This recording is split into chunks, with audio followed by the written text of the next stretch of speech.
اس چیز کو سمجھنا کہ انسان اللہ تعالیٰ کی توفیق کے بغیر نہیں کر سکتا. ہاں خاص طور پر یہ چیز when we say نا لا حول ولا قوة الا باللہ, it's very important to understand, especially جب ہم نا لیزینس کو ڈسکس کرتے ہیں.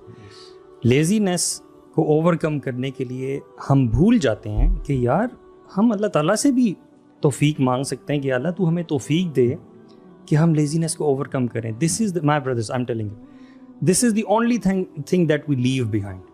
اس کو سب سے اینڈ پہ رکھتے ہیں, اس کو اینڈ پہ رکھتے ہیں. for all of our worldly affairs we exhaust all of the worldly options first and foremost.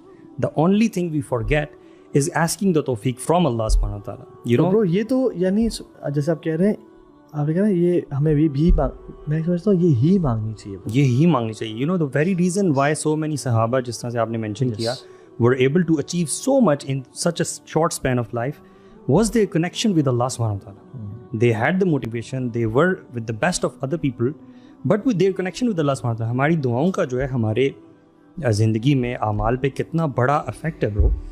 مطلب یہ جو کلمہ ہے ہمارے ہاں, یہ کلمہ کیا ہے برو, ہمارے ہاں یہ کلمہ بڑا غلط سے مراد یہ نہیں ہے کہ وہ بالکل نیگیٹو, لیکن ایک غلط اس کے طور پہ استعمال ہوتا ہے کہ جب بھی آپ کچھ برا دیکھتے ہیں آپ کہتے ہیں لا حول ولا قوۃ الا باللہ. نیگیٹو کنوٹیشن ہے, لیکن حالانکہ ایسا نہیں, حالانکہ اٹس اے ذکر کنز من کنوز اللہ, ٹھیک ہے, کنوز الجنہ, جنت کے خزانوں میں سے ایک وہ خزانہ ہے جس کا مطلب ہی یہ ہے کہ آپ اچھائی دیکھتے ہو, آپ یہ اناؤنس کرتے ہو ان فرنٹ آف اللہ سبحانہ و تعالیٰ کہ اللہ تیری توفیق کے بغیر میں یہ اچھا کام نہیں کر سکتا. لوگوں کو نا, اور جب دوسری چیز بھی کہ جب آپ کوئی برائی دیکھتے ہو تب بھی آپ یہ کہتے ہو لا حول ولا قوت, کہ اللہ تیری توفیق کے بغیر میں اس گناہ سے نہیں بچ سکتا. ایگزیکٹلی, یعنی لوگوں کو اس کا ترجمہ ہی نہیں آتا ان فرسٹ پلیس. یعنی لا حول کہ مجھے کوئی چیز ڈائیورٹ کر ہی نہیں سکتی اس گناہ سے, میں یہ گناہ کر بیٹھوں گا, الا باللہ, اور یعنی ولا قوت کہ میرے اندر یہ انرجیز ہے ہی نہیں کہ میں نیکی کر سکوں. جیسے آپ نے بتایا تھا نا اس دن کے جب حی علی الصلاح حی علی الفلاح ندا ہوتی ہے, تو اس میں ہم کہتے ہیں کہ لا حول ولا قوت الا باللہ, کہ اللہ تعالیٰ کی پرمیشن, اللہ تعالیٰ کے اذن کے بغیر میں یہ کام نہیں کر سکتا. سبحان اللہ. میں آپ ایک اور چیز آپ کو بتاؤں اس خاص جملے کے حوالے سے کہ اللہ کے نبی صلی اللہ علیہ وسلم جب وہ معراج کے اس پہ گئے تو 7th ہیون پہ ان کو کون ملے؟ ابراہیم علیہ السلام. اینڈ وہ حدیث میں آتا ہے کہ ابراہیم علیہ السلام بیت المعمور پہ ٹیک لگا کے بیٹھے ہوئے تھے. So you need to imagine this. You know, the best of creations, ٹھیک ہے, are meeting. We're not talking about politicians. We're not talking about some hi-fi celebrities of this dunya. We're talking about Anbiya, and that too, some of the best. Khalil. Two of the best. دو خلیل ہیں نا. Two of the best. And at best of places. 7th heaven, you know, اور بیت المعمور پہ مل رہے ہیں. اور ان کے درمیان جو کنورسیشن اب ہو رہی ہے, ٹاپ ٹو لوگوں کے درمیان, انسانی ever lived on the face of this earth, ان لوگوں کے درمیان جو کنورسیشن ہو رہی ہے وہ کنورسیشن کتنی ویلیوبل ہوگی. So what they might be discussing politics, you would say education اور اکانومی اور واٹ. اللہ اکبر. ابراہیم علیہ السلام اللہ کے نبی صلی اللہ علیہ وسلم کو یہ کہہ رہے ہیں کہ مرو امتک, کہ اپنی امت کو حکم دو کہ غراس الجنہ جو ہے وہ زیادہ کرے, جنت میں جو پلانٹیشن ہے وہ زیادہ کرے. تو اللہ کے نبی صلی اللہ علیہ وسلم پوچھتے ہیں کہ وہ پلین ہے, ہاں وہ پلین ہے, تو وہ کیسے زیادہ کریں. اچھا ڈونٹ فرگیٹ یہ کہاں پہ بات ہو رہی ہے اور کون بات کر رہے ہیں, ٹھیک ہے, تو کیسے زیادہ کریں. تو ابراہیم علیہ السلام نے ان کو بتایا لا حول ولا قوت الا باللہ, اس کلمہ سے. So can you imagine the importance of this کلمہ, واٹ اٹ مینز, اور یہ ہماری لائف میں کتنے پازیٹیو افیکٹس لے کے آ سکتی ہے. So I think we are away from asking this tawfiq from Allah subhanahu wa ta'ala. Bro, بالکل آپ نے صحیح بات کی ہے واللہ. اچھا آج کل نا لوگ ان چیزوں کو بلیٹل کرتے ہیں. لوگ یہ بھی کہتے ہیں کہ 5 یعنی وہ تو نفل ہے نا, وہ کہتے ہیں 5 نمازیں نہیں یا 15 نمازیں پڑھیں.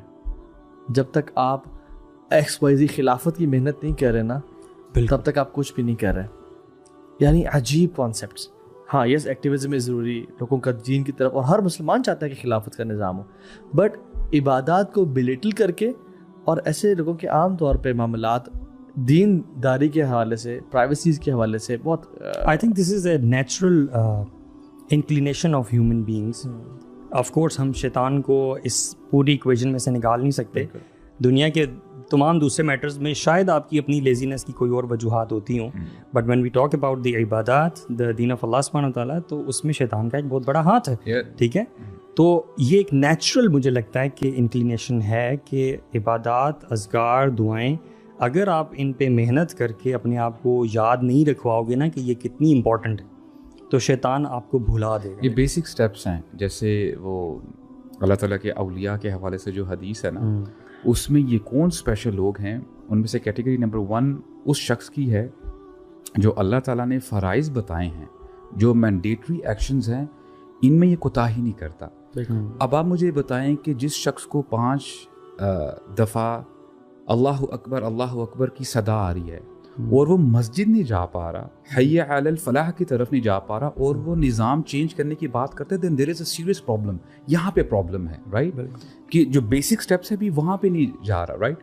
تو فرائض آپ پہلے ادا کریں تو انشاءاللہ آپ نے ایک اسٹیپنگ سٹون لے لیا، اچیو کر لیا، اور آپ اللہ تعالیٰ کے ولی میں شامل ہو جاؤ گے، اولیاء میں. وہ ایک نا میں آپ سے سبحان اللہ ایک حدیث اس حوالے سے نا، اللہ کے نبی نے فرمایا کہ 3 جو ہے نا سیلویفک ورچوز ہیں، انسان کو نا نجات دے دیتے ہیں. ٹھیک ہے، لمبی حدیث ہے، میں اس کو شارٹ کر کے بتاتا ہوں. اور پھر فرمایا 3 موبقات ہیں، ڈسٹرائرز ہیں، ختم کر دینے والے انسان کو. ایک شہوت جس کو فالو کیا جائے، اسٹنجینس وچ از اوبیڈ، یعنی انسان مال روک کے رکھے اور خرچ نہ کرے لوگوں پہ. اور تیسری فرمایا اے مین امپریسڈ بائی ہم سیلف. اور آپ نے ان تینوں میں سے کہا کہ یہ سب سے شدید ہے، یہ سب سے بڑی ہے کہ انسان اپنی کیپیبلٹی سے امپریسڈ ہو. ملا علی قاری رحمہ اللہ برو اور صحابہ کے اس میں عبد رسول کے کیا اقوال ملتے ہیں یار، سبحان اللہ. جیسے اپنے بارے میں یہ گمان بھی رکھنا نا کہ میں کوئی بھی نیکی کر سکتا ہوں، میں کوئی بھی خیر کٹھی کر سکتا ہوں، یہ ایروگنس میں آ جاتا ہے. یہ برو یہ چیز جو کہ لا حول، یا اللہ میں کسی بیماری سے نہیں بچ سکتا، میں کسی گناہ سے نہیں بچ سکتا، میں کسی آفت سے نہیں بچ سکتا، میں لیزینس سے نہیں بچ سکتا. دس از دا میننگ آف لا حول الا باللہ ولا قوہ. اور نہ میں کوئی خیر یا نہ میں شر سے بچ پا سکتا ہوں، اور نہ میں کوئی ایک قدم بھی بڑھا سکتا ہوں خیر کی طرف سوائے تیرے. جو کر رہا ہوں نا وہ تیری توفیق سے ہی کر رہا ہوں. اینڈ برو یہ واللہ یہ آج کل کی نوجوان نسل میں نا برو، جو میں ہے نا عجب، خود پسندی، آئی کین ڈو اٹ، یہ جو ایک میسکولینٹی کا ایک ٹاکسک ورژن لوگوں میں ہے، ایگو کا ہونا، برو یہ اتنا ڈیٹریمنٹل ہے. I can do it and I have done it. All what I have achieved, I have done it. لیکن چینج کی فلسفی یہ ہے کہ چینج اندر سے پیدا ہوتا ہے. اللہ تعالیٰ اس لوگوں کی حالت نہیں بدلتا جو کہ اپنی حالت. اور برو 3 طرح کے لوگ ہوتے ہیں. allow me to explain. پہلے وہ لوگ ہوتے ہیں لائف میں، یعنی یہ تو ہم نے سمجھ لی اس بات کو کہ اللہ کی طرف سے توفیق ہے، تو سب سے پہلے تو مانگنی اللہ سے. لیکن اس کے بعد یہ جو ہے نا اللہ باللہ کے جو ہے، یہ بھی ہمیں ایکسٹینڈ کرنا ہے کہ اپنے آپ کو اتنا بھی بلیٹل نہیں کر لینا کہ میں تو کسی کھاتے میں نہیں آتا. اللہ سے اچھا امید رکھنی ہے، اور اللہ سے ان اللہ یحب معالی الامور واشرافها. اللہ تعالیٰ کو بڑے بڑے کام بھی پسند ہیں. پھر صحابہ میں جب آپ بات دیکھتے ہیں نا، ان کی کانفیڈنس دیکھتے ہیں، وہ کفار کے سامنے وہ اتنے میک اور ویک بیہیو نہیں کرتے تھے. کہتے ہیں لنخرج العباد بالعبادت العباد الى عبادت رب العباد. ہم آئے لوگوں کی غلامی سے نکال کے رب کی غلامی میں ڈالنے کے لیے. تو they had a level of confidence